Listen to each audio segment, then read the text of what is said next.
Hello, everyone, and welcome to the Lizard Brains podcast. I'm your host, DJ Allison Drini, and I'm joined by my co-host, Tom McGorman. Tom, how are you? Dude, I'm good. You know those freeze pops that you get at like big functions and they're like only around on like the best days ever, but you never really like get them for yourself? But when you have one, it's like the best. Yeah, it's great. Like those you cut the little top off. Yep. You know what And I'm then, talking about? and if your You know, you lips can are just buy them for chapped, yourself. why do you have one right now? Because I realized I'm a 32-year-old. I can just buy one. So I bought a bunch of them in the freezer. So we have those at work for the people working out in the plant because it can get really hot back there. And we have like these big freezers in like the cafeteria. And they're like electrolyte versions of those. And they're like extra good because you feel like replenished That's as you're smart. eating them. Yeah, they're like super, super good. What's the brand? I want to get some. I don't Go know, look, but I like, bet you report could. back for us. Yeah, I bet you could just Google electrolyte freezy pop and like stuff would show up. It's just like a corporate, like it's like GFS brings it or something. It's not Oh, sure. yeah. Also, yes, I did let it sit there getting melty the entire time we were prepping just for that bit. Yeah. Do you like it when it's like mostly melty or like Oh yeah, I like when you get like a couple good slurps of the juice at the bottom. But I did look. I didn't think to look before I bought it. Do you want to guess how many calories are in one of these? well, These it's little more like thighs? because it's just sugar and water. So how many grams of sugar, right? Yeah, but guess how many 40? calories are in this little guy? 40 per packet? Exactly. 40 grams of sugar So you're or like, 40 oh, I could eat calories? like 5 of those in one sitting. That's like 200 calories. Don't do that.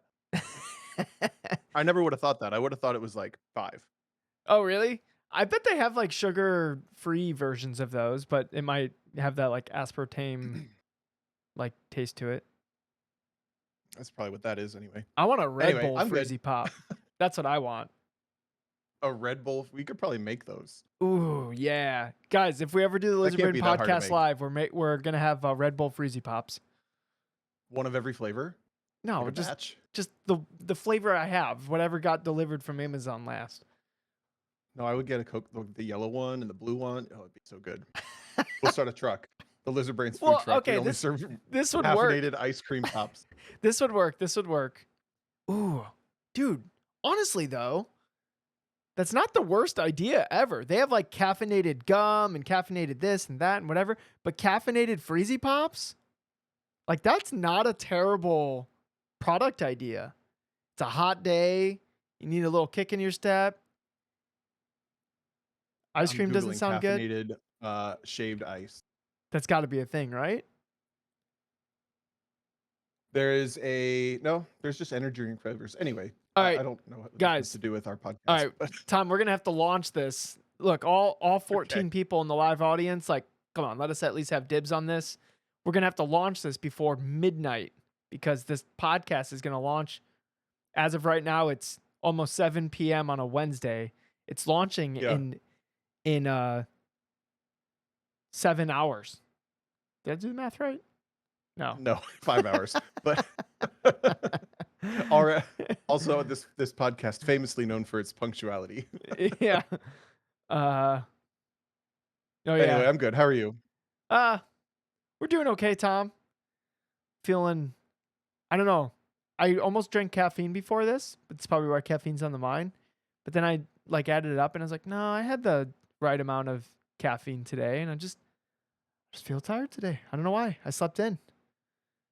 So, well, I woke up before my alarm went off is probably the better way to put it. I didn't really sleep in, but yeah, I like woke up and was like, okay, I guess it's time to start my day. And I don't know, I've just been tired all day. Is it because you didn't get your dopamine hit this weekend? Could You're be. you're slumping even more 10 days in. You didn't do anything this weekend, right? Like motorsports?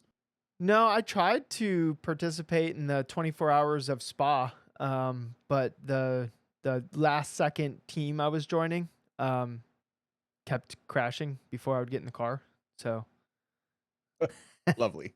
it's fine. I only practice like 10 minutes anyways, but it's Spa. Who hasn't done a million laps around Spa, right? Am I right? I guess. But yeah, I guess at some point you're like, well, I guess I get the rest of the day to myself now instead. Yeah, so That's kind of how it felt at Charlotte when we ended the day like 2 hours before the race was over. It's like, I You're like, guess we all get to like enjoy our night now. yeah, yeah. They're like, Tom, find a Mexican place, and you're like, I have the rules. Yeah, I'm ready to go. Which, if you don't know the rules, we have a subscriber only episode that gives you the rules of finding the best Mexican restaurant, no matter where you're at. Tom proven. Value people. I don't know if that's the most value. I thing. missed. I thought about this today. I want to give it a What? shout out. When I lived in Wisconsin, the entire 2 years I went there, I can't think of a time that we missed this. We would go to Taco Tuesday every week to the Mexican restaurant in town at 1 o'clock every day. It was like clockwork. And it was always me, Andy, and Dakota. And like Kirsten was there 98% of the time. Jason was there like 90% of the time. Micaiah was there like 60% of the time. But it was always us, always Tuesday. Is the best ever. That's like the closest to like a work routine I've ever had, I think. is is catching routine flights between Pittsburgh and New Jersey for Track Night in America and Taco Tuesdays with ASM. I will say so. At work every Monday we've been playing Mario Kart. I made a fake meeting. I call it. I just heard. I hear something. There's like speakers or something. Anyway, sorry. There's like, I hear like talking and it's coming out of the speakers or something. Anyways, sorry. Every Monday at work, I made a business meeting and I call it businessy business meeting. And in the description of the meeting, it says we are definitely not playing Mario Kart. So that's what it says in the meeting. So we take over a conference room, and we play Mario Kart. We all bring in our Nintendo Switches, and people who don't have it, we can play split screen on like a Switch. And we all sit around the conference table and we play Mario Kart together. And I will tell you, I think Monday is my favorite day to go to work, purely just so we can play Mario Kart together. And that'll go on until it causes a work dispute that has to be solved by one of your bosses. Yeah, probably. And then there'll be like, who's the ringleader of this? And then I'll proudly raise my hand, be like, I'm the one causing the ruckus. Yeah, I was the one that shot the blue shell. That means I was doing bad if I got the blue shells. It's funny. There's like a couple people in the group that are just like, they're still figuring it out. So they're always kind of running toward the back. So when we're getting hit by lightning bolts and blue shells and whatever, then we like call them out by name. You know exactly who it came from. Yeah, It's either him or him. Yeah, exactly. I'm like, oh, so and so over here just farming the blue shells. I don't think we had video games you could do that with when I was working jobs. Did you? You'd have to bring like a whole console to work. When I used to work on a golf course and we had a Sega Genesis and like a tube TV in like the break room. Nice. And we would do winter stays of NHL 94, NHL 95. They were both basically the same game on the Sega Genesis. And man, sometimes if sometimes the manager would be like unbeatable and then we'd have like a 2-hour lunch break because like he was just like winning constantly. But it was conflicting because if you beat him, now we're all going back to work. But if he's still winning, but he would kind of brag a little bit. So you can't just like let him win, but like he was actually good at the game. So we had some good battles there. And then when I became a supervisor, I just had to call it quits at some point because everyone had to get back to work. You know what I mean? You get what I'm putting down, Tom? The business was going under because you were running the table. Yeah.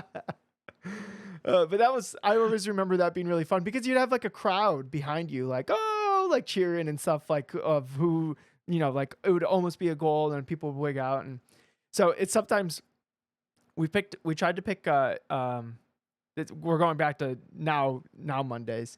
I tried to pick a conference room where the offices that are nearby are less likely to complain if we all like scream because like something epic happened. Yeah, right. Yeah. So I like strategically like hogged a conference room. So we also do it during the lunch period. So it's not like people are trying to get conference rooms during lunch anyways. So I don't know. I'll keep the podcast updated. What? I'll keep the podcast updated. If all of a sudden it gets shut down by big corporate coming in and ruin our Mario Karting, then I'll let everyone know. With his Blizzard Brains coffee mug. Gotta have to talk to you about something. No. Like over my cubicle. Yeah. That just reminded me of something. I lost it real fast. You were talking about bring it back to Monday. People aren't going to scream. I lost it. Oh well. Well, having an audience when you're playing. That's what I said before. Oh that. yeah. This reminds me of, this is like further down the detour here, but this reminds me of in high school at the last week of school, there was always like a spirit day or something, and we were allowed to bring in our video games and TVs, or like Really? use the sports fields for whatever. We could bring in like bean bags and like grills. We would grill in the parking lot. It was like the goofiest day ever. I don't know how it counted as a day of school, but yeah, we would always bring in a Nintendo or an Xbox or something and like have a little tournament as like a part of the day. It was fun. That is fun. Oh, I know what I was gonna say. No, I had a way better thing. That's an example of the same reason that you run the sports car magazine, because you're building a little community that builds morale. It makes everybody happy to be there. Like if you got in trouble for that, that'd be insane. Right. You're like building morale. Like there's like everyone that's participating in the thing, like they're all excited for like work on Monday, which is not normally how it is. So Yeah. I don't And know. your work shouldn't be what you're excited about. So if there's like a 1 hour period of work that you're happy, And you're probably happier the rest of the time too, because you're like looking forward to it. I don't know if other people have noticed this, but there's like more collaboration between like the people that are participating in the Mario Kart stuff, like helping each other out with stuff just because like that camaraderie is built. Guys, we're building $1 million companies over here based on Mario Kart. Yeah. But I've really only ever worked in environments that are a little more like, I've noticed this in like gig working in general. If you're going contract to contract or gig to gig, that lifestyle comes along with like a different work behavior that's way more real. Like I'll work with people who are actually like overly emotionally expressive and kind of problematic to the point that they're like invested, rather than people who are so uninvested in their corporate jobs. I imagine I've never had one, but I feel like I'm pretty used. You know what I'm talking about? Like when you work an SCCA time trial or something. it's yeah, well people are, because I've worked those too. It's Yeah. people are just more normal in like the corporate world. I feel like people aren't normal. Yeah. Yeah. I would have a hard time jumping back and forth. You had a topic. We haven't had a topic in forever, and you had a topic you wanted to talk about. I did have a topic. Yeah, I guess we kind of already covered our weekends, didn't we? I didn't do a whole lot. I kind of took that midsummer weekend that you need off from motorsports, because I was like, I could go to Chicago for this, or I could go to Finger Lakes for this, or I could go to Michigan for this, or Cincinnati for that. And I just decided, if I don't have anything jumping out at me, like grabbing me on my calendar, just take this weekend to chill. And then the next 18 will be crazy, you know? Yeah, you know how I like waking up early on during the weekends and like jumping on for some like European iRacing? Well, I woke Yep. up a little extra early and did some Japanese Mario Karting, Tom. Oh my God, they're all insane. I loved it.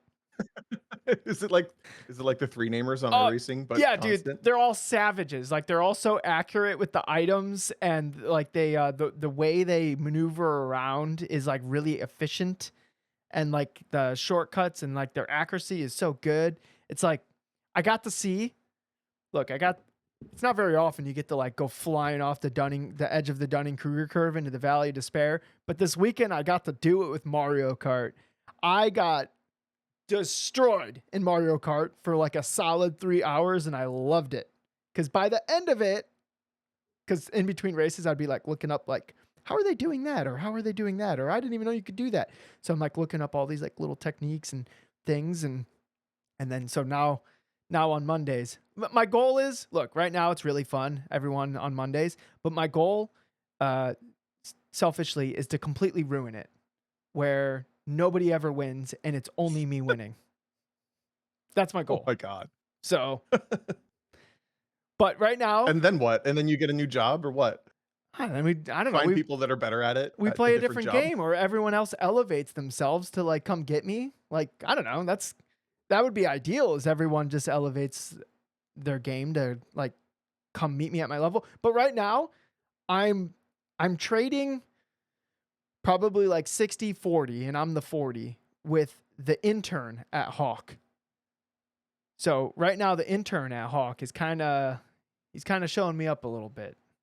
So that's where this like the little lizard brain is coming in for Mario Kart, which is not normally turn it- something you would engage the lizard for. But obviously, he's doing something better than I am if he's winning more, right? Yep. Yeah. That's I guess I fell down a little Forza Horizon hole like that for a little period in like especially Forza Horizon 4 when that was out in like 2019. I was playing that online. I never noticed a time of day that was like, oh, the Europeans are on, but you would find those people that are like, how did they do that? How did they just beat me by like 20 seconds on a 2-minute course? And then would you figure it out? I would try to. A lot of it was like meta cars and shortcuts on tracks you wouldn't think Oh, of, gotcha. but Yeah, yeah, yeah. you're just and then it I don't know. I didn't have any friends to play with, so I got bored of it.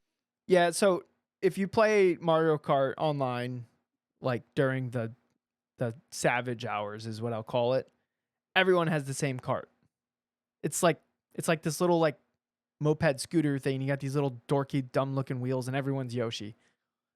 I don't know why that's the best, but that's what everyone's using, and that's what the internet says is the best. So, but I don't know enough That's about when the video game. games start to lose me though.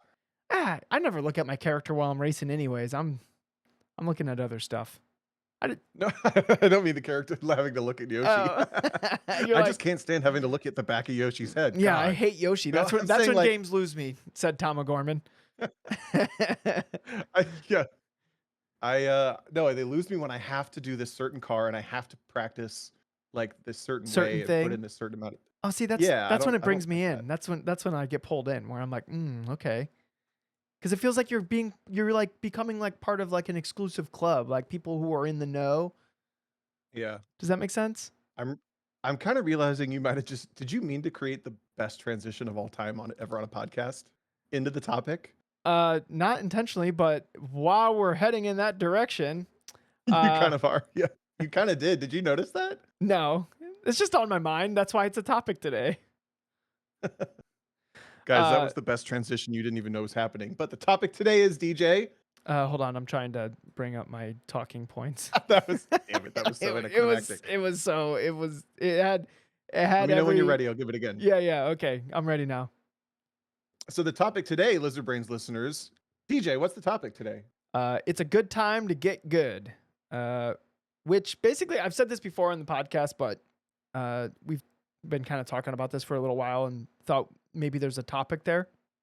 I've I've said multiple times that I think if I started doing racing stuff as a kid, I wouldn't have become very good at racing. And that might sound kind of weird because I feel like that stereotypical like racer thing is like, oh, if I was karting as a kid, I'd be an IMSA or whatever, you know. Like people always think that and say that, and I thought about it. I had some windshield time, and I thought about it, and I was like, man, I don't know if I actually would have been any better than I am right now.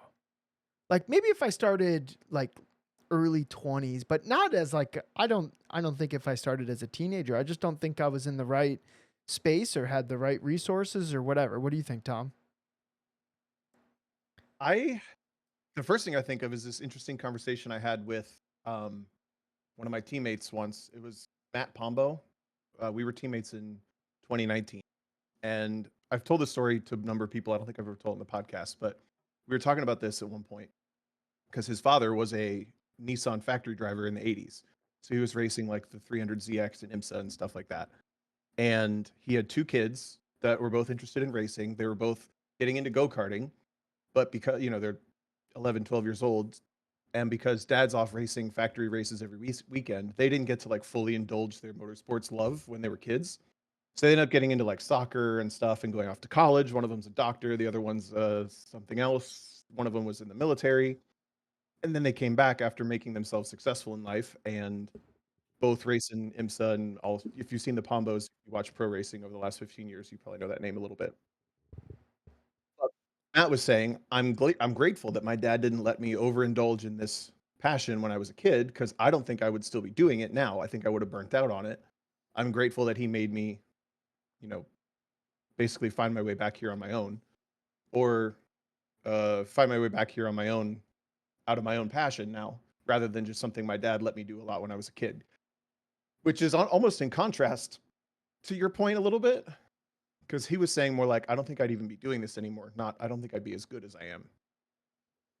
But I think both are pretty valid because I was actually just Googling what's the average time that a person keeps a hobby in their life, Ooh, because I wonder if there's like a time, yeah. like if you start too young, is there an actual like proven period of time that you're going to get into it? And if you peak too early, then it's just not likely to carry Is there into like or something. I don't know. Yeah, that's an interesting question. Is there like an ideal time to start a hobby? Yeah. I mean, the quick Google is not good for life. It says shelf life of a hobby is usually 16 months on average across 2,000 people. That doesn't count. I think that's pretty accurate. I think that's about how long Christine will be like super interested in something, and then she'll get super interested into something else, and then like I think in large part, Tom, why we're a little bit of enigmas. Like think of there's been like waves of motorsports people, and you've been doing this 10 years longer than I have. There's waves of people that they come in and then they go out, and then they might even come back at some point, but they go in and out and in and out. There's just like waves of people that come through this. I think most people spend like 3 to 4 years, like super hardcore into it, and then they're done. I would have said 5 to 7, but yeah, that's where I'm like this 16 months thing is probably not exactly applicable to what we're talking about. But getting back to what you were talking about with we don't even notice the average person though. That's probably like the people who do it for yeah, that's a 16 good months. point. We don't even notice that like they're around. Or Yeah, that's or maybe probably like we might a more notice accurate like them. dabbler. Yeah, we might notice them, but we like don't have lasting memories that they were in and then out. Right. So back to your point more about like if you had started too young, I think that actually plays perfectly into some of the reasons that we have talked about in how to get good in our little notes that we're going to go through, or our outline. And it's less likely to be possible as a child to have a lot of this stuff. But if you do have it as a child, that's when you become that exponentially more successful person at the activity. So I feel like you don't think if you started earlier, you wouldn't be as good as you are. It's because some of these things were not either available to you or on your radar or whatever when you were a kid. Yeah, Is correct. that why? Yeah. Yep. Or are you thinking there's a bigger reason that you couldn't do it when you were a kid? Well, I mean, basically I think there's 4 things that's needed in order to become good at something. And they need to be available, right? And that's free time, free money, need a focused interest, and a growth mindset. And all those things I think are necessary in order to become good at anything.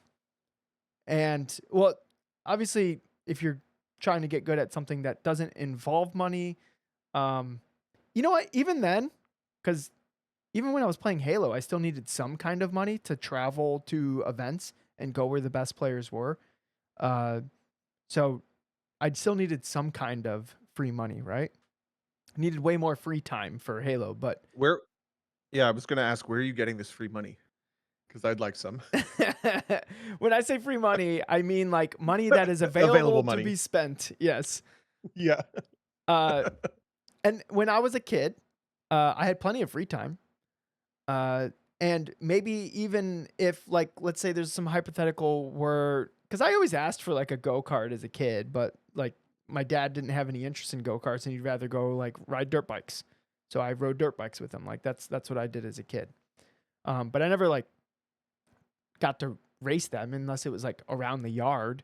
We like built like a track in the yard basically, and then the neighbors would come over, and it's kind of like clubbing seals really. So it's not really like a competition or anything. So except my dad would just constantly beat me. But and this is why I bring up the mindset part. He would beat me, but I wouldn't even wonder why. I'm just going, he's just better than me, right? Because I didn't have a growth mindset. My mindset was fixed. There was no part of me that went, he's doing something different than me. How could I do that? When I was a kid, I didn't think about that at all.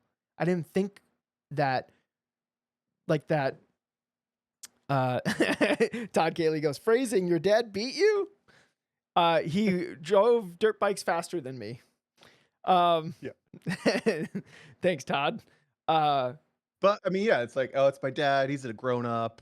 he should just be Yeah, better at he this. should be Yeah. beating me, right? Like that's what I thought. But there was never a point where I'm like, well, what are they doing different than I am? Like when I was playing Mario Kart this weekend, I'm like, look at all those things those people are doing different. How are they doing Yeah. those? I never asked like those pertinent questions like to my dad, and I bet he would have done his best to try to explain to me, you know. And like thinking back on it, he was just like in the power band more. Like I would just kind of like stay in the gear that would work for the whole track, and he Yeah. was like You were shifting. fluffing. Yeah, well, I was just being a big noob. Like I didn't think about like how the power was different in each gear and how that would like equate to like a lap time. Didn't even think about a I love lap that time. you I love that you still remember the specific applicable reason that you were slower as a kid than your Yeah, dad. if I had a time Are you machine, like 13 or 4 at this point? What are we talking here? I'm like 10. Okay, you're some decent maturity going on at 10. Right. I feel like you can do some decent troubleshooting at 10, but like I didn't even try. That wasn't part of I didn't like here's the other thing is I didn't know how to get good at anything as a child. Like I feel like if you're going to get good at something as a child, you need somebody to like mentor you on the process of getting better at something. Like the Maybe, yeah. inquisical nature of like, well, what are they doing different? What could you do different to cut down on that lap time or to go faster or whatever? Like those questions, I don't think you're going to ask those questions as a child unless you're thrown into a competition and losing feels bad, but you're not going to come on upon those things all by yourself. Yeah. Yeah, I'm trying to put myself back in like a similar spot, and the closest I can think of is back when it was like Gran Turismo 1 on the PlayStation. And my dad and I would race each other, my uncle and I would race each other, and then every once in a while, dude, I wish we would have done this all the time, but every once in a while we would do like a Gran Turismo tournament. And like my dad and my uncle and my cousins we had to do a certain lap on a certain car, and like Ooh. fastest lap won. That sounds fun. And I remember I would just always lose because I was the youngest. I was like 7 or 8 years old. Yeah. I can't say that I have any recollection of being like, I'm going to get good at this, but that game and that activity sucked me in so hard, so quickly, and so like intensively that I don't remember ever being good at it while we were doing kind of that goofing around stuff, but it turned into like a sim racing career almost. Like I was playing sim racing every single day after school. It like snowballed into that. And there was a point where obviously I was like the fastest driver in the family and no one else was even still doing it anymore. So that kind of brings up an interesting point is when you're just a Because child. I didn't know how to learn. Well, you didn't even care about losing, at least enough. I did. I didn't like losing. I hated losing. but you didn't hate it so much where you bounced off the activity. Right. That's the only thing in my life that I've never bounced off of starting bad and getting good at. Like to actually take the time to get good at, in my opinion. This is the first time Tom has ever admitted not starting off good in racing. Just mark it down on your calendars. But that's what's interesting. It's almost a counterpoint again to yours. It's like you didn't care you lost because it was like my dad beat me. He's supposed to beat me. I don't know why he's beating me, but I don't care. I would care, but I wouldn't care in the right direction, I guess would probably be the better point. Yeah. I didn't like that I was losing, but like, I don't know, I'm a kid. I'm like thinking about like, am I going to get pudding later? I don't know. Yeah. Mom, what's for lunch? You know, I don't know. Being 10 years old was 20 years ago. I don't really, Mom, I want Go-Gurt. It was 26 years ago actually, but, yeah, and I think you would have to have a mentor to guide you into asking those questions for yourself. And neither of my parents were competitive in anything at all. They just didn't do competition. So I think if you don't have somebody who is competitive or competing, not even just competitive, because like people be like, I'm competitive. I hate losing at skee ball or whatever, or I'm in a bowling league, maybe a bowling league. Like that might actually fly because, you know, that I bet that competition could get to the point where you're trying to optimize and you're like figuring out those troubleshooting techniques and things that you could pass on to somebody else, right? So sorry if I just shit on your bowling league. I'm sorry. But nice shirt. Yeah. So I don't think I would have been in a position to learn the proper things. I didn't really figure out how to get good at anything until I started playing Halo, and there were so many people I was surrounded with that were better than me, and I learned from them, and like I was in that competitive environment and like learning from all these other people, and then like I wanted to win so bad that I like started looking into like what a growth mindset actually is without even realizing like the term growth mindset. I just knew that I just wasn't, I was being held at a disadvantage just the way I was looking at things, but I didn't even know what the right way to look at things were, right? So I don't I didn't develop these thoughts and like thought patterns and any of that until I was like 20 years old. So maybe if I started racing then, I could have got like a 6-year head start. But if I started any earlier than that, I don't think I would have had a chance. Yeah, when I look at your list of stuff, I think I had it all for driving a video game when I was a kid. Like that's I'm realizing it's kind of a perfect lineup of things because it's free time. I'm a kid. I have unlimited free time. I have available money. It's a video game. It's free. I already bought it. Focused interest. I was obsessed with playing those games, and I had a growth mindset by accident because I hated losing.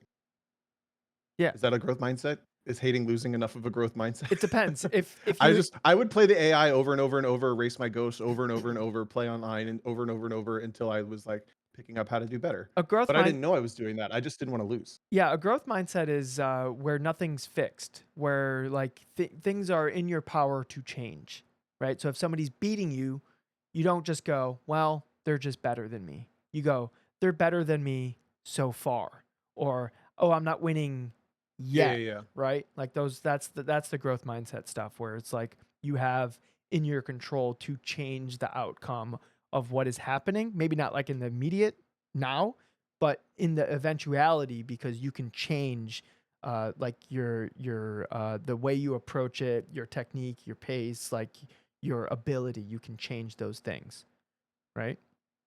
So looking at your list of things, when you became aware, did you become aware of the growth mindset first and then realize the other things that you needed? You needed more time, money, and to No, find a thing you had a focus interest in, like or when it came to Halo, it was just free time, just because I was just out of, I mean, I was just in school, I was just a kid, right?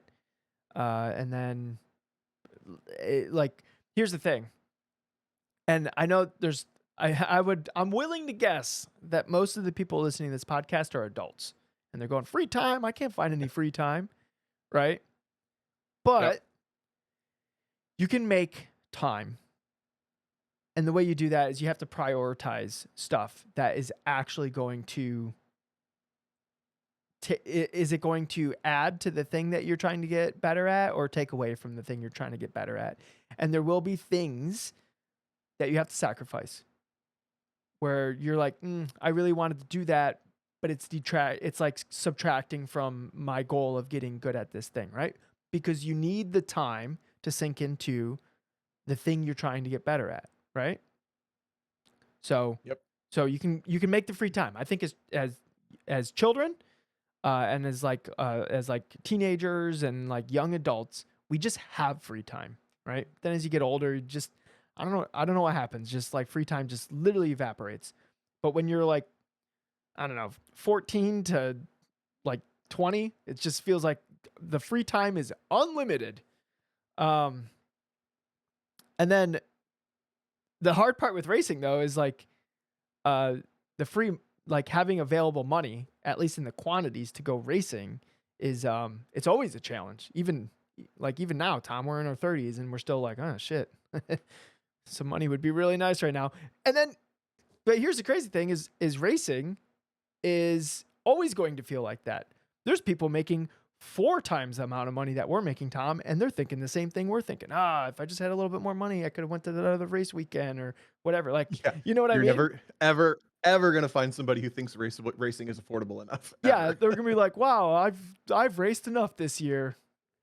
I have the funds to go racing some more, and I'm choosing to stay home instead. Or it's more like that set of tires I had to buy wasn't that bad. That was the right amount of money. Yeah. Everyone, no matter what they're doing, all the way up through DP or GTP teams like, God, those tires are so expensive. So the free money thing comes into the like the sacrifice camp as well. There's things that I'm sure all of us, including myself, are spending money on that we don't actually need, and it is actually subtracting away from our end goal, right? And honestly, like I wasn't thinking about this at the time, but I made some sacrifices that seem insane to like make road racing happen for myself when I wanted to stop try something beyond autocross, to the point that I was skipping best friends' weddings and not hanging out with my friends. Like, you can go too far with it, but sometimes I think that's what it takes. And I think when you don't realize how hard that is, that's when you're in that growth mindset window perfectly. Because you're like, it sucks that I haven't eaten, my favorite restaurant in 7 months. But like also you're getting where you want to be. Yeah, you're changing, you're making the appropriate sacrifices, and that sacrifice is not just like, oh, I wanted to go have fun with my friends. Like the sacrifice, and we've covered this in other topics. The sacrifice is that relationship with those people, right? Like Yeah. that's part of the sacrifice, and it's not it's not uh it's not for everyone, right? I mean, we're talking about activity, right? Like when, let's be honest, Tom, when we're on our deathbed, we're not gonna think about, well, I don't know, maybe we will, but we won't think about the races we won. We're gonna be thinking about like the relationships that Google just thought I tried to grab it, but we're gonna think about the relationships that we built, like in our lives, right? So I think about that sometimes as I'm making sacrifices. Like for instance, I missed my stepmom's dad's birthday party uh, 2 weekends ago because I wanted to get intel on these shocks for Peter. Um, and I think that was important. My family was mad at me, rightfully, right? But like I think that's important information because we only have a couple of events left before Southern Nationals, and that information is going to cut down on so much trial and error before me and Peter get like the shocks like set in, because we're changing the car like a month before Nationals, which is crazy. Um, and I thought that sacrifice was like worth it, right? So like those are some of the things that I'm talking about with the sacrifice, and it's not just just at your detriment. It's like at everyone's detriment around you, right? Like Christine's made a lot of sacrifice for me to like chase this racing stuff. So, Yep. um, all right, and then the third thing. So I've never really been through that other than with friends, because my family understands, my friends understand. I've honestly never lived any other way. Like, I've kind of been this way the whole time. I've been an adult. Did you lead with that? I'm asking if maybe if it's too personal, but What do you mean lead do you with what? when you're do you when you s- have you ever, maybe is a better question. Have you ever had to sit down with somebody and be like, this is going to be hard. It could be harder for you than it is even for me, but this is a goal I have and this is what I want. I think when I was first like just full lizard braining into autocross, like, oh my God, like scrambling to get good at the thing, right? I was making these sacrifices without even realizing the collateral damage around me. Same. Yeah. And now I think I've been doing it long enough where I understand the damage that I'm causing, which probably makes it even worse, Tom. Like I'm actually understanding the damage that I'm Oh, creating. You know what I mean? yeah. Yeah, Yeah. yeah, yeah. Yeah. You're like, well, I'm going to do it anyway. Before I was just an idiot, and now I'm just like an asshole. Um, Yeah. but I remember my sister was getting married, and she was like talking about these different dates, and I sent her my autocross schedule and said, if your wedding's on any of these weekends, I won't be there. And she was pissed that the fact that, and I was like, well, I'm going, these are the national events I'm doing those events, right? Like this Yeah. is the thing I've been working on. Like those are the events I'm going to. So you're scheduling your wedding right now.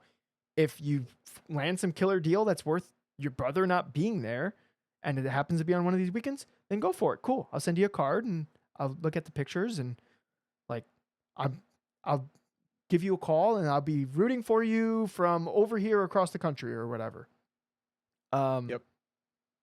but I'm trying to make it work for us. Like I understand why she was mad, but like I I don't know, like again, that's like part of the sacrifices that like come into play, right?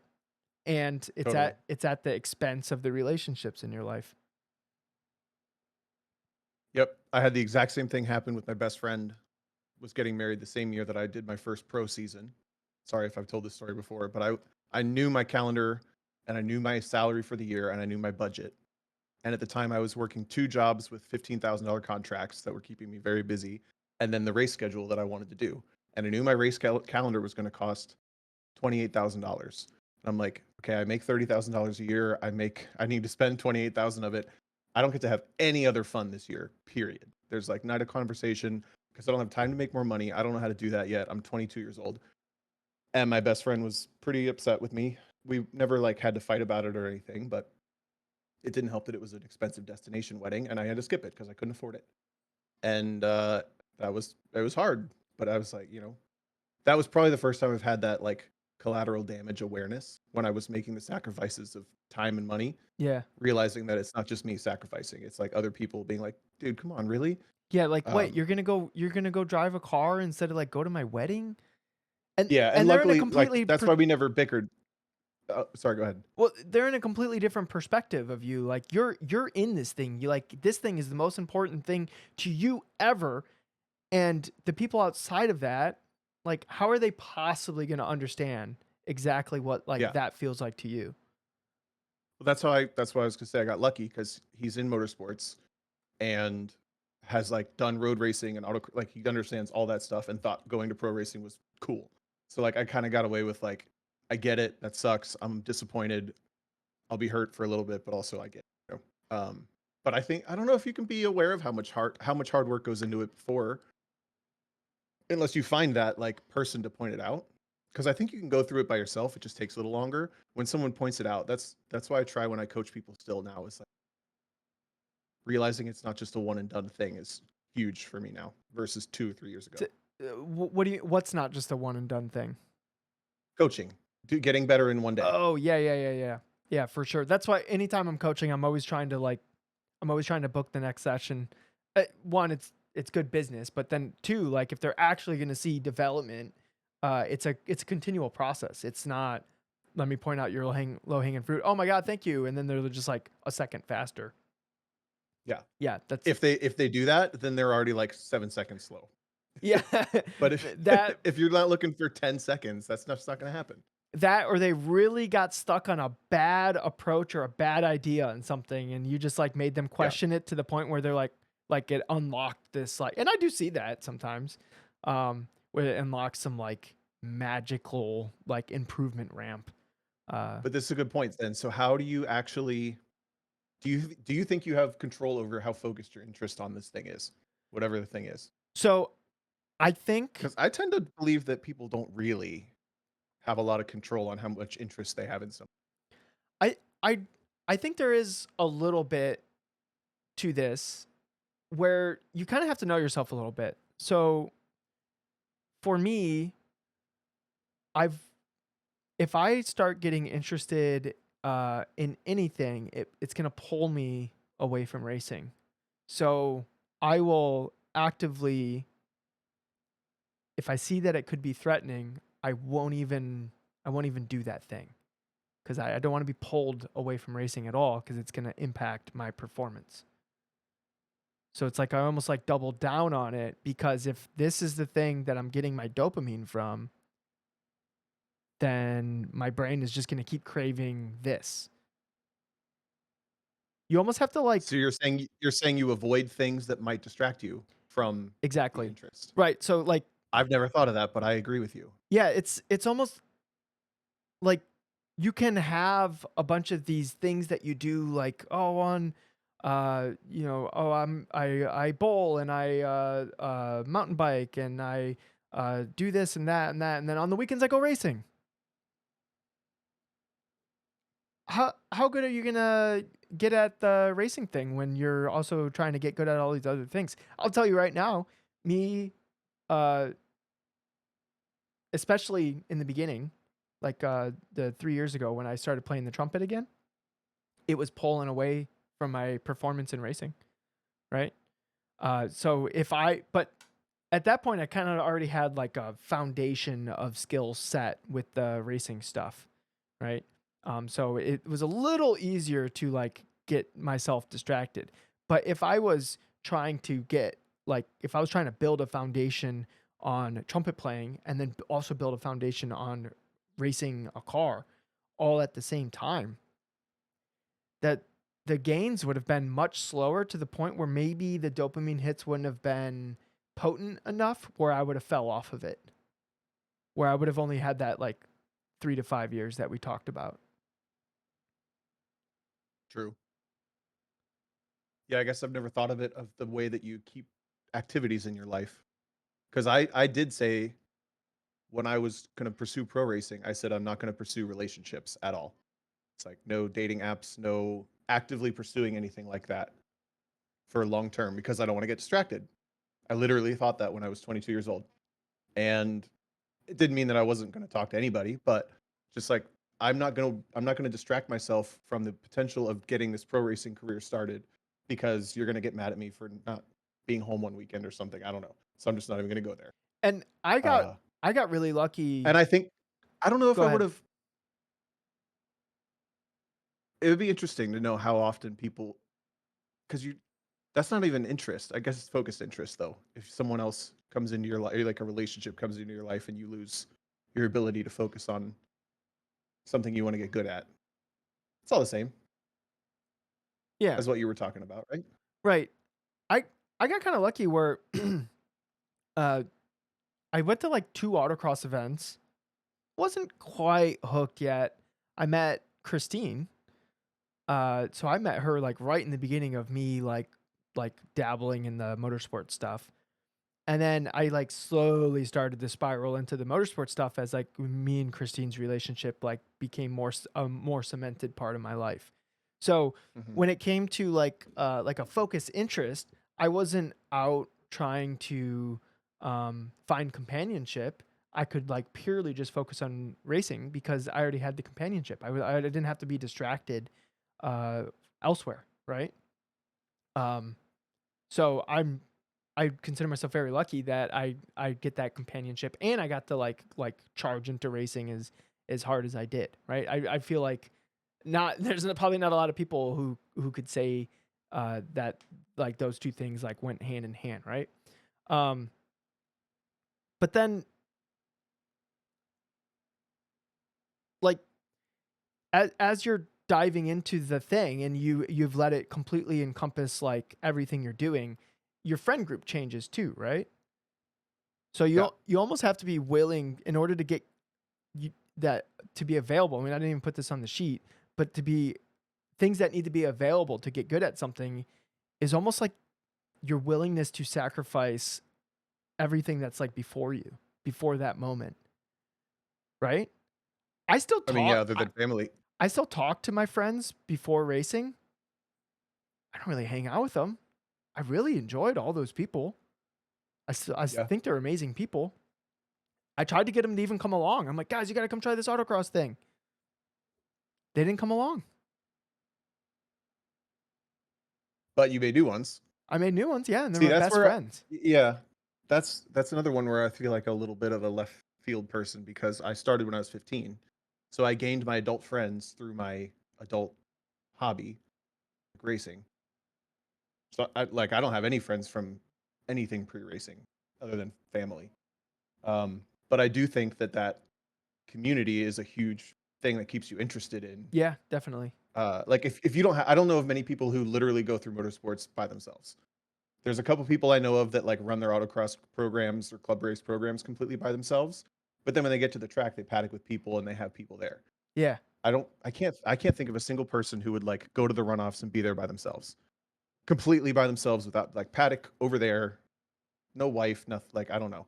Yeah. Um, I so don't the friends and community part, but then also like I think a huge part of staying interested in something is seeing success like visibly, which is perfect for motorsports because there's a results sheet at almost everything you go to, yeah. and if there's not a results sheet, there's a lap time. So you can see visible success on a screen or on a piece of paper somehow. As much as we advise not to get caught up in that, I think having that visible success come irregularly, or better yet, regularly, is massively motivating for you, me, you, whoever.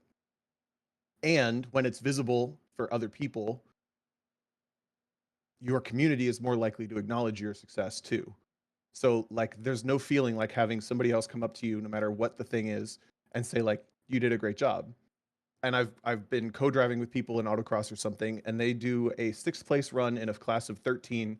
That's the best result they've had in that class. They beat 3 people they've never beat before, and those 3 people come over and they're like stoked for the person that got 6th. That is a visible result that gives you motivation to stay interested in this hobby, because, or in this passion, in this career, whatever, because you get that like double hit of like, I got the dopamine from the activity, and now I get the dopamine or like the acknowledgement and success from my friends too. Yeah. So I feel like for me, the community has, like, the people around me combined with having success somewhat regularly over 15, 17 years has kept me like interested in That this like thing. focused interest. Yeah. Yeah. And I think if I didn't have people around me, or if I didn't ever have success, I don't think I would have stuck around this as long. yeah, And you're in control of both of those things. You can make more friends and you can get better at it. So like those things are available to everybody. that might actually, I think that's a good point. Like, so like a sustained effort is required to get good at literally anything, right? And Yep. having relationships that are a part of that sustained effort is what is actually going to make that sustainment possible, right? Because if Yeah. without those relationships, then like you're probably not going to stick around, right? So like it's No, almost, if you're starting something new, it is almost imperative, if you actually want to get good at that something, that you make friends doing the thing that you're trying to get good at. you know who the perfect example of this is? My mom. My Yeah. mom is the perfect example of this, and here's why. Maybe I've told this story before, but when I started club racing, that's the first time my parents started going to events with me. I'd done like 7 years of autocross. Unless my dad was driving, they didn't come with me, and that was fine. Other than a couple of nationals, which was really special. Uh, they started coming to the races with me. My dad bought a road race car because he thought it looked fun, and my mom was always coming to the events with us. And she would ask the other guys like, "Why don't your wives come?" And they're like, "They're just not interested." But that simple activity of her going made her friends with all those guys. And now she can still go to the racetrack and still have a great time catching up with everybody she sees three times a year, because she made an effort to go to the thing and make some friends in it, you know, Yeah. and not, and now all those other wives don't ever want to go because they don't, when am I going to go? Sit in the truck and read? That's literally, one of them was like, she just sits in the truck and reads. She doesn't want to be here. I'm like, well, that's fair. But I think that's a perfect example of somebody who went out of their way to create a reason to be interested in something that they wouldn't have otherwise been. In all those wives' defense, sitting around a bunch of It people is boring. talking about cars is terribly boring. As somebody who can It's like so boring. actually participate in those conversations, that's literally why we have the Carlton McCarr guy as a another person on this podcast, is because The villain. yeah, he's the villain. No, I'm kidding. Hey guys, what the heck? What do you mean I'm the villain? I'm not the villain. I'm an educator. I help people like How about basically just DJ and Tom, let's be honest. I help them understand how cars work and how beautiful it is, and pieces of engineered machinery. It's actually glorious, and uh-huh. I'm just trying to help these two idiots out. So more like a sidekick. Damn, dude, Copy. Carlton brought fire today. It's kind of weird to be a little bit mean to Carlton watching you speak on the camera. It was hard. It was easier before. It was easier before. Um, yeah, it was like a I need different to, face, a different everything. yeah, I need to do like a filter or something. Does Discord have filters? Yeah. Oh God, no. I hope not.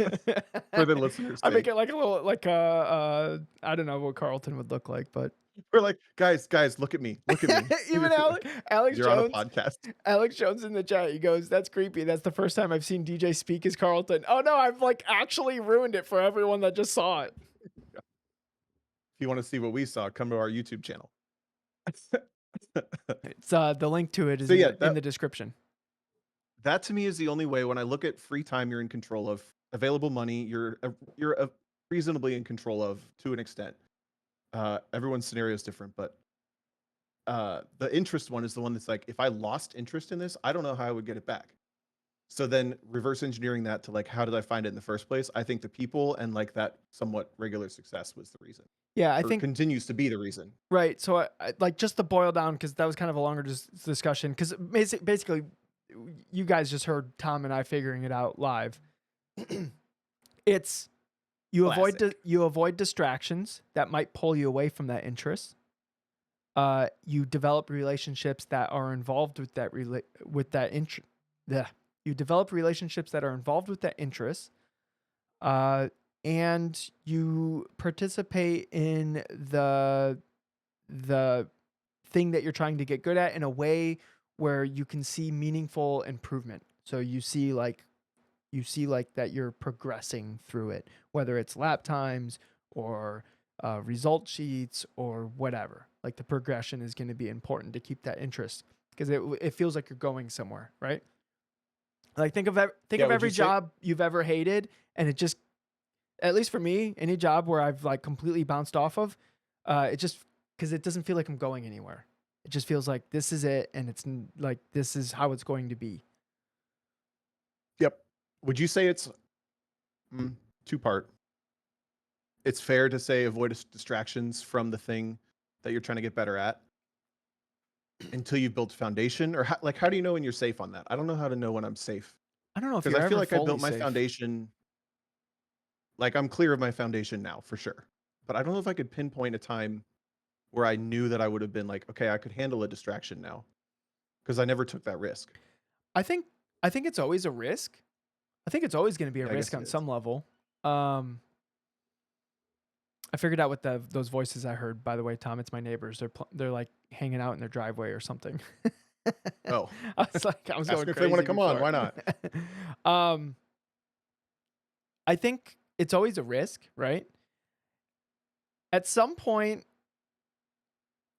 if the thing you're trying to get good at is like just a part of your life, then I think you're probably unlikely to get pulled away. It would have to be something pretty revolutionary to like to actually pull me away from racing. To be like Yeah, I'm saying like with it. I'm trying to think of how I would advise somebody the 4 events a year casual. Let's say they either compete casually at autocross 7 times a year, or like they do 2 or 3 time trial events a year. So they're in competition, but they're not in that like grind mode yet. They haven't decided that they want to get good at it yet, or at least So how do they know when their foundation is built? Like, what does that actually mean? That's a way bigger conversation. Maybe that's the whole idea of this podcast. Yeah, well, but I don't know. Let me think about it. I think. I think what you just said about when it becomes a routine part of your life, that's a pretty safe time to know. Like when I was going to the gym 4 times a week and I didn't even think about it, it was just part of my life. It took COVID to derail that. So that's like a huge thing. What would derail me from motorsports and how would I get back interested in it? I don't know. It would have to be a huge thing that would derail you from motorsports because it's so much a part of your life, right? Your whole life would have to change for you to be derailed from it. I think that's how you know, like if you're safe from like some distractions, like for instance, like trumpet playing, when it's so much a part of your life that like, are you actually gonna like uproot and change your whole life like to not go racing? Yeah, I guess what I'm getting at is like the people that are at events. They're at every event, but they're never that successful. But every event's a competition. They always seem like they want to do a little better. Their focused interest on it is probably already taken care of because it's a routine in their life. They need to look at either the time or the money. Like, do I need to do more events? Do I need to get a coach? What do I need to do to get better? I would say. Do you see what I'm getting at? Yeah, I'm looking at this sweet spot segment of people that I think are probably our listeners. Yeah, mainly. I think so. From the emails that we've gotten of people who like seem like they've stagnated, or at least like that's their own troubleshooting of where they're at. They have distractions in their life that are pulling them away from like their life is so chaotic. There's so many things going on in their life that has nothing to do with motorsports that to have any meaningful pathways and connections built inside your brain to make all like basically when somebody's fast in a car, they have like thousands of sub executable programs that run subconsciously when they're driving the car. And those programs are built over a long period of time and a lot of effort put into that. And those sub executable programs can get rusty, they can fade away if you're not staying on top of it. So but to build those programs in the first place, it can't be absolutely chaos in your life when you're trying to focus on the driving and focus on your own improvement. Like you have to have some kind of like extra bandwidth to be able to build those programs. So the people that are invested in the sense that they're going to every event and they want to get better, but they're dissatisfied with where they're at and they're feeling stuck. They might want to get They better. might not realize that they're not as invested as they are. Yeah. Or interested, invested, same thing. Let me see if I can, and I'd love to hear from you guys in like the No Mic chat or like in the emails in the description, and then also you can join the Discord and you can also ask your questions in there. But I'm curious how many people are like, oh man, I want to be better at this. When do you most feel that? Is it when you're at the racetrack? Oh, I wish I was better at this. Point. Right? I have a feeling most of the people who feel like they're stagnated or they're not improving, most of the time they feel like, oh, I want to be better at this thing is when they're at the racetrack. If you're not feeling that hunger all the time, then I think that's part of why you've stagnated. That's the perfect thought. Because I remember when I was autocrossing, if I drove poorly and I had to come home from Lincoln in 2011 at Spring Nationals, and all I had to do was go back to work, I was thinking about how bad I felt when I was doing bad, or like or how much better I wanted to do it the next. That was here all the time. All the time. When I went I went to my first nationals in 2017, and I didn't even trophy. Don't think I trophied. I don't remember. It wasn't a result that I was happy with. I remember, man, that disappointment and that hunger to do better fueled me that whole winter. I put hundreds of hours into sim racing because that's what I thought would make me better, right? I didn't want to be better when I was at the thing. I wanted to be better constantly. It was a focused interest. It was not just an interest. It was focused. Yeah. Everything that I was doing led to me trying to get better at driving. Maybe that's when you know you have your foundation too. That's what I'm saying. I think when those habits are built, where everything you're doing is in the effort to get better at driving, to become a better racer, to become a better competitor, to become a better whatever you're trying to do. When everything is like pointing at being focused on that thing, then I think you can allow yourself to have some other interests as almost like a break from the life and the habits that you've built to point to that one thing. You can have like a distraction here and there just to keep your sanity. To me, that's what the trumpet is. It's to keep my sanity so I don't go like absolutely crazy with the racing stuff, because I'll spiral. Right. I'll spiral into it. Yep. Yeah. I think I'm curious what people think. And it would take somebody being really honest. And if you want to write an email and then like we read it anonymously, like I would really like some feedback of people who feel like they've stagnated. And what you got to be real honest with yourself. Like, when are you caring about your own improvement and your own development? I think that's a great self-assessment tool.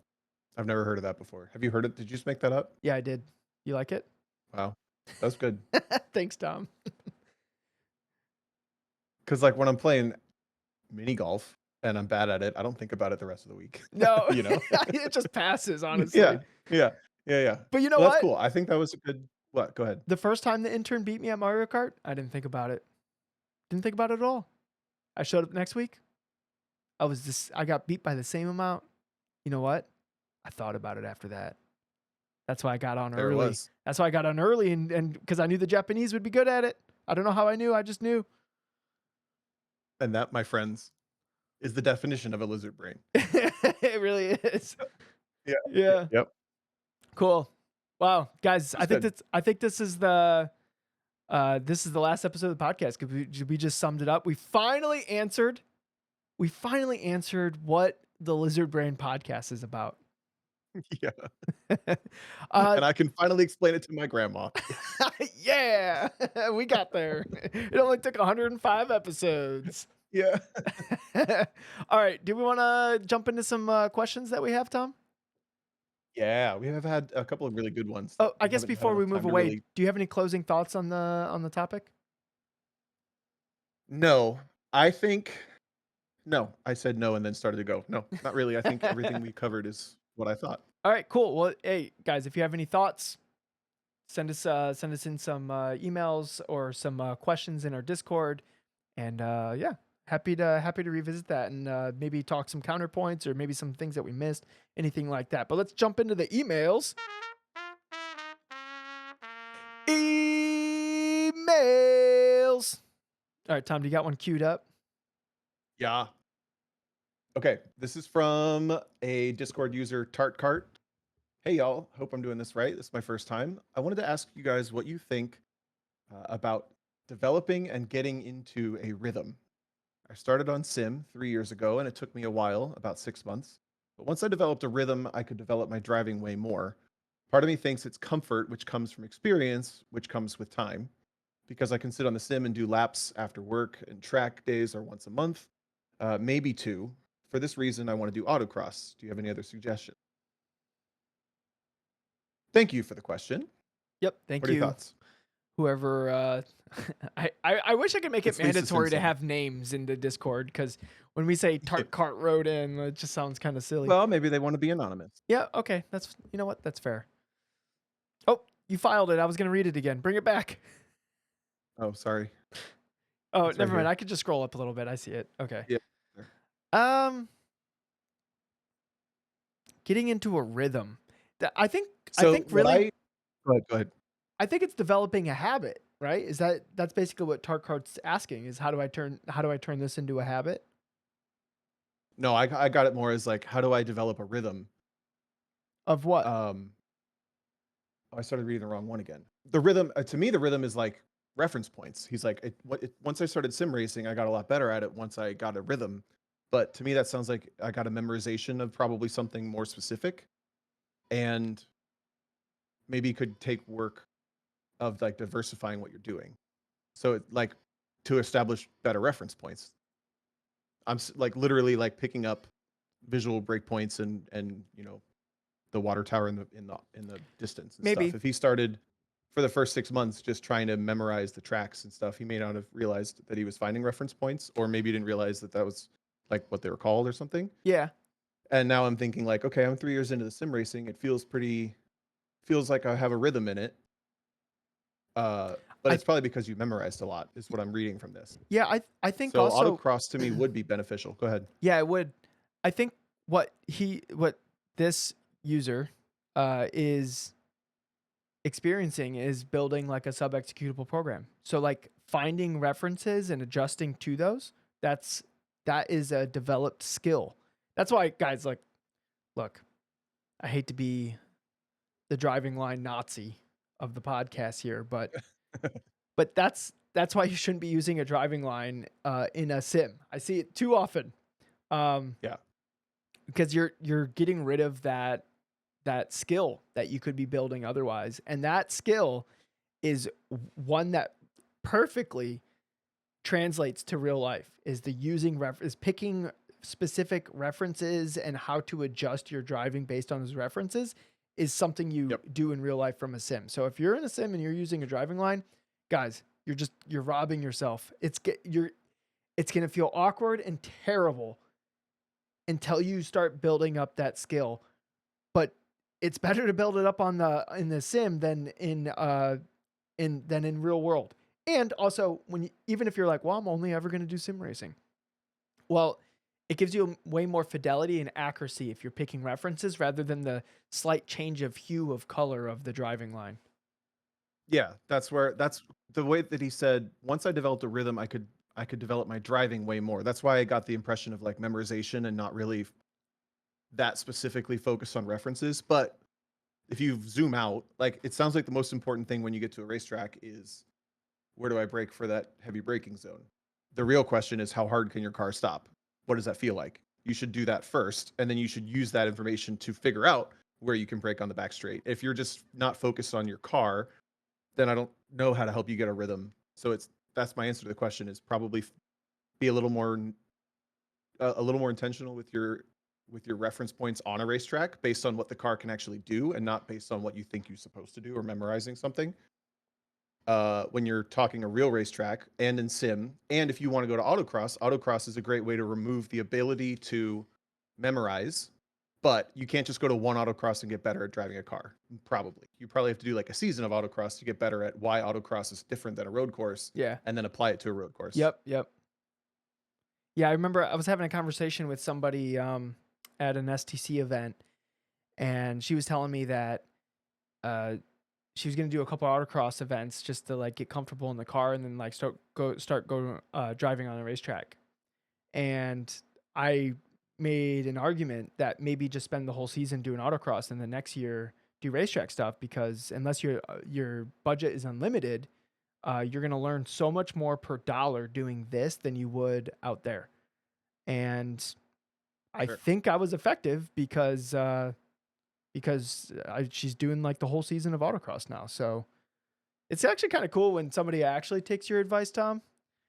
Yeah. You know, how many You times know have what's you had scary that though is giving conversation? out What's that? it's scary to give out big advice like put off your dream for an entire year and do this other thing you didn't know about yet. For an entire year before you get to that thing you wanted. Yeah, I didn't think, you know what, that is kind of scary. Maybe next time I give that advice, I'll be a little bit more scared. No, it's not scary now because you've given it enough, but learning to give that kind of advice, Oh, yeah. it's a little scary. I feel so strongly about the advice that I don't think I would be scared to give it. Whether it's wrong or right, I think it's right, but I think it's right. unless your budget's unlimited, then like you do all the things. Go autocross, go track, go this, that, like do all the things. That's Go what's ham. going to help you improve the best, but if you can only pick, if you only have a set amount of money, it's hard to argue with autocross. Yeah, so Tarkart, go do some autocross events. Also, unless you can do a track event every weekend, filling in weekends with autocross events is freaking great. Dude, I did that when I told the story an hour ago of like I had this much money, I sacrificed everything. I still autocrossed 8 times that year, I think, like a handful of times to fill in the thing, but that was still part of the plan. That was like, first of all, I'm going to go stir crazy. Second of all, it's going to build, it's going to keep me on. And it did. I was talking to somebody who's taken the plunge into GLTC, and they used to do a ton of track days. They do like 15, maybe more a year, and now they're doing GLTC, which is more expensive than how they were doing track days. And now they're only doing, like the 6 events a year. So they're only driving 6 times a year, opposed to like the 15 plus times they were driving before. And my advice was to fill in those weekends with autocross, because that's Smart. That's going to be a good way to fill in those weekends. All right. Let's see. Should I scroll to the bottom of this list or go to the top? Bottom. I just scrolled to the bottom. We got two good ones down there from David and Richard. Okay, I'm going to read this one from David Zeman. I've got another one that came up today. I'll just present a scenario, and I'm also curious to hear what you'd say. You're the novice coach for a given autocross run group. Your job is to find all the noobs, offer ride-alongs, and give feedback.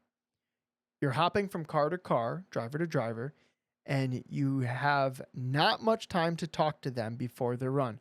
Probably won't have much time to debrief after. What do you say when you get in the car?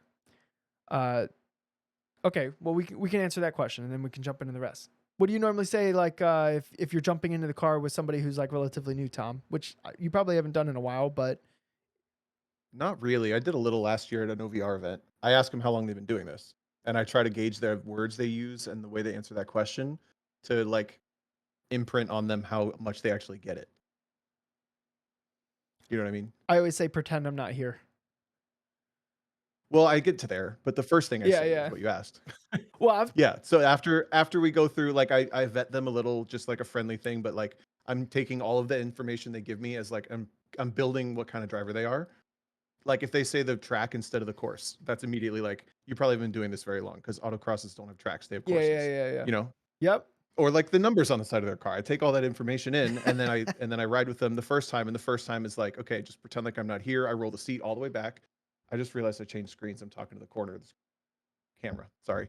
That yeah, like and then I'm just going to observe this first run, and then we're going to talk lowest hanging fruit first, and then I watch. I don't say much. Yeah, I don't say much either, unless a lot of times because my job assignment at a lot of events I go to, it's the best job assignment ever, by the way. It's just the novice instructor. So a lot Oh, of I don't times, like it. oh, dude, it's the best. I'll tell you why I don't like it at the end. But Okay, it's the hold best. on. Go ahead. This is why it's the best, and it's probably going to make it where I'm never novice instructor again. But the last event I went to, there was no novices in my group, so I just walked around and talked to people. I did ride in cars, but it wasn't. It was just like to point out hung low out? hanging fruit, Yeah. yeah, and hang out. But I don't like it because I don't meeting new people scary for me still, and I don't really like riding in cars in general when I'm not driving. Yeah. So that combo is like, it's not my favorite. But I also have this bad habit when someone spins, I get the giggles, and I don't know why, and I always have, and I don't think I'm laughing at the person. There's some visceral response like a roller coaster when I ride in a spin, and I start giggling, and I feel bad. So I'm like 3 strikes. I shouldn't be the novice instructor. I when I took your car in a safari and we slid in the grass for like 150 feet, you did not giggle. I did not. I was real nervous. We giggled after. We did giggle No, it's a more lot like as they're after. correcting themselves. It's like Yeah. I get the little church giggles that you're not supposed to have, I and I guess have my helmet with my visor shut, like make sure they don't see me laughing because I don't think it's at them. But most spins in I don't know. autocross aren't scary, but the particular safari we went on was actually kind of scary. Yeah, Yeah. yes. Okay, so that's my. I mean, So- that's not a great answer for like you're in charge of the program though, because that's what we do as like randoms getting in the car. He said there's scenarios. You hopped in the car as they're pulling out of grid, and there's only 2 cars in front, which means you get like 35 to 40 Oh, geez, seconds. I guess to I talk should to have. them before. I should have read a little bit more of this. This Well, question. no, I like Yeah. the way you did that. Okay. So we answered our question. If you have that little time, that's literally what I do. How long you been doing this? Small talk until it's time to go. They're at the line. Roll the seat back. Pretend I'm not here. I leave. Yep. They leave. If there's 5 minutes before the run, oof, I try. In general, I try to avoid that because how much meaningful the one thing I don't want to do is I don't want to overload them with a bunch of stuff.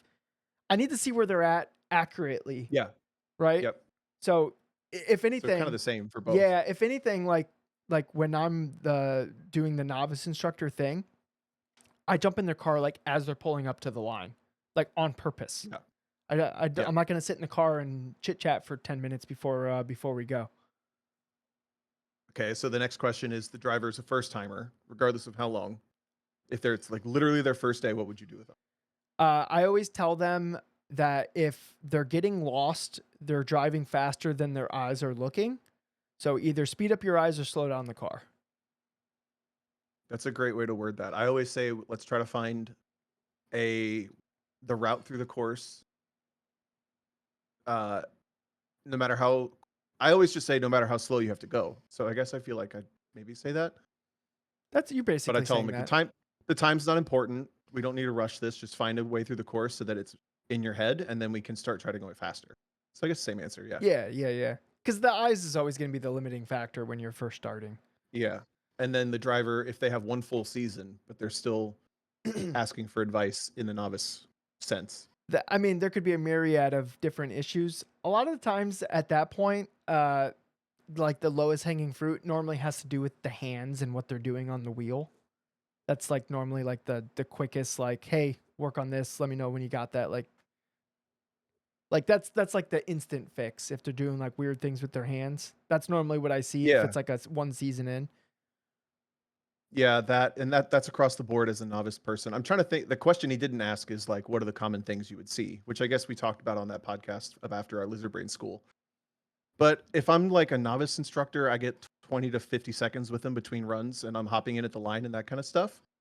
After I've ridden once, I usually don't challenge them that much with my words and my thoughts. I try to give them something that's going to give them that immediate hit of like, oh my god, I just went 7/10 faster, and then Exactly. Yep. that to me that I'm like feeding their interest, so that will maybe make them get better on their own to like seek the more knowledge because I'm just their novice coach guy for the Yeah, day. Like, exactly. I feel like whatever. the goal of a novice instructor is not to like create champions. It's No, it's camp counselor. it's to make sure they have a good time. Yeah. So people getting lost, feeling bad about themselves, that's going to make them not have a good time. Beyond that, honestly, I don't think you can have a bad like first impression of autocross other than if you think you're bad at it or you feel like you wasted your time, like if you didn't drive enough, but I don't know. Generally when I'm doing these, I feel like the most important thing that I do with new people is like getting them to hit the brakes hard enough and accelerate hard enough when they can go straight. It's like way simpler. Yeah. They do the fluffing thing where they brake at 70%, they accelerate at 70% through the whole corner, 20% through the whole corner. Yep. Yep. Yeah. Uh. Yeah. That's if that's obvious, then you point out that. I think I like pointing out the hands because people see And that, yeah, that's great too. Yeah. because people see an immediate improvement and it's something they wouldn't even think of. Like they don't think. And then the thing is though, like all those little things about like your technique with your hands on the wheel and your your feet on the pedals and like the little Shooting all position. these little things, they all like add up. And then when you put them all together, Shifting. yeah, shifting, people shift too slow. Or don't go to shift, don't shift a second at all. Just shift a second. They go a second faster, you're a god. Yeah, or maybe It's like that's novice style coaching or instructing. yeah, or maybe they're picking like the course will start and then it will like have like a tight turn and then they'll like leave it in first for that and then they're like spending their time shifting when they should just be accelerating. When it's like, oh, Yeah. you could have snuck it to second like during that corner or right before that corner and then like yeah, it's not as exciting. It doesn't feel as fast, but it is faster. Yeah. Right? So little stuff like that. So I don't know. I hope that helps. As a novice, If yeah, look, guys, for all the listeners of this, if you're doing novice instruction, like please understand the assignment. Your assignment is not to make a world champion driver. Your assignment is to make sure they have fun so they come back so they can like adequately get hooked on this thing. dude, that's a great way to end this thought is like what makes the best novice coach for any sort of program. I Any. don't care if you're at a racetrack or an autocross. Or bowling. You have to treat it like a camp counselor. Yeah. That's what your job is. That's what my job was with track night. That's what DJ's talking about right now. You have to learn how to limit your words. You have to take your vocabulary down. You have to take everything from, you could literally have to make sure that they know what the word grid means. They could have to make sure what the word understeer means. You don't know. So you have to take your verbiage down, your vocabulary, the speed that you talk down, and start like so much simpler. I remember doing a novice track days session with my friend Brian and his Cayman at Pit Race like a couple years ago. And I started off right seating with him like I was on some sort of like school. And I realized that I had done him such a disservice because I didn't even tell him to look for a flag.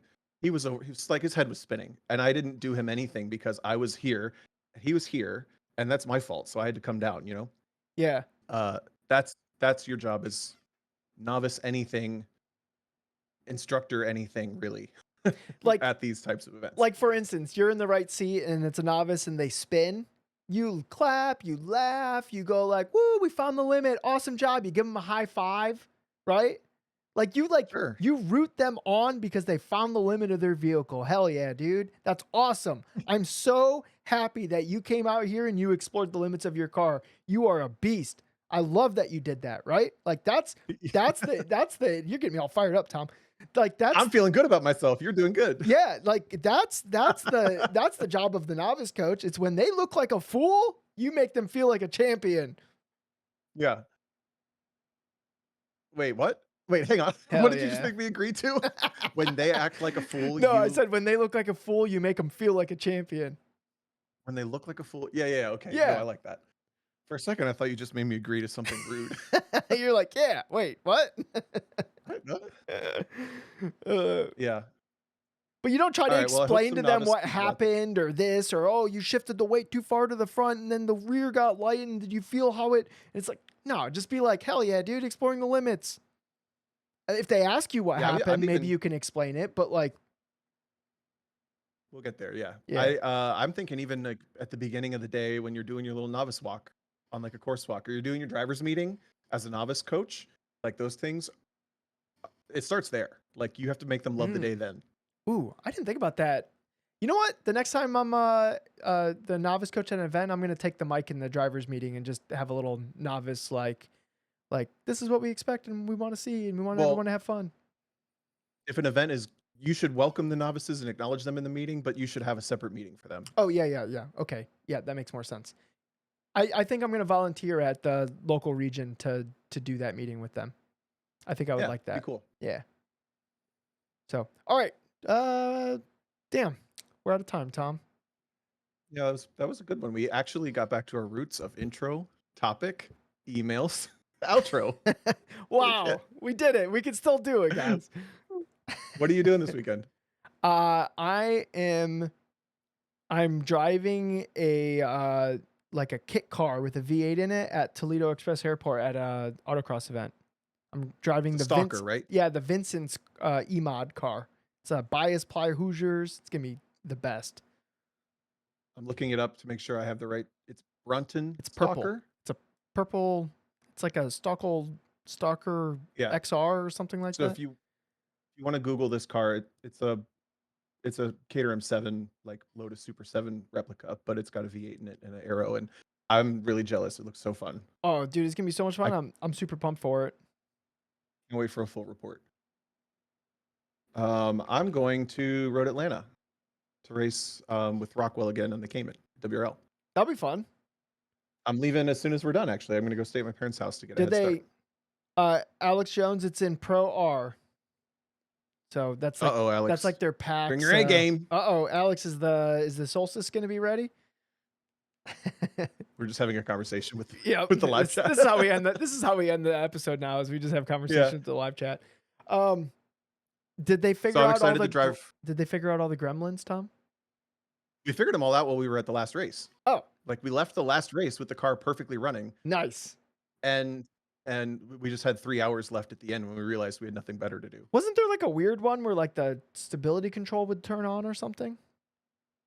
Yeah, but we figured out what you're referencing is the ABS would fail after code 35s, and we didn't know why. But that's the only one actually I don't know if that one's fixed yet. I have to ask him. But that one was like the solution. We figured out that we could pull the body control module, so it would have no stability control, or the yaw sensor, the body yaw sensor, whatever. I don't know what I'm talking about. That wouldn't mess with the And it wouldn't ABS? freak the car out. Okay. Correct. Yeah, who needs that? But I don't know anyways? that we figured out the ABS problem. So if it's code 35 race, which I think WRL is all code 35 now, that might still be a problem. But whatever. I don't know. have Can you just high power hopes, low cycle the car? expectations. Can you just power cycle the car? No. That's good. No. What do you You have to pit in, pull the codes, not delete the codes, and reset them. Uh-oh. Can you reset codes without resetting the check engine light? The ABS codes normally live on a different module.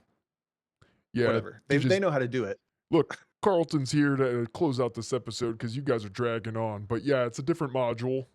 It's not. Shit. It's not the engine management computer. It's the I'm drawing a blank on what it is. I think it's DCT module, maybe. Okay, Carlton out. Bye, everyone. Carlton, you should start making stuff up because we're not going to know. That is true, but the audience will know. They will definitely know. So yeah, I'm excited to drive Yeah, Road Atlanta. I'm mostly. excited to follow along. They'll have a live stream again. Live stream. We're back in our Bridgestone wrap. Car looks good again. Nice. Doesn't look like you guys bought it and then trailered it directly to the racetrack. Yeah. Yep. Could not that's what happened or anything. Not anything close to that. No. So cool. All right. Well, everyone, thanks for joining us this evening in the live audience. We appreciate you, and everyone who's listening to this on Thursday or after. We appreciate you as well. Tom, do you want to take us out? Yeah. I Oh, wrong button. keep forgetting. Was that a pig? I did the oink. All right. I'm doing it now. Bye. Okay. Guys, when you're out doing whatever this weekend, remember that you're an adult. You can go buy your own freeze pops. I love your hair, and I hope you win.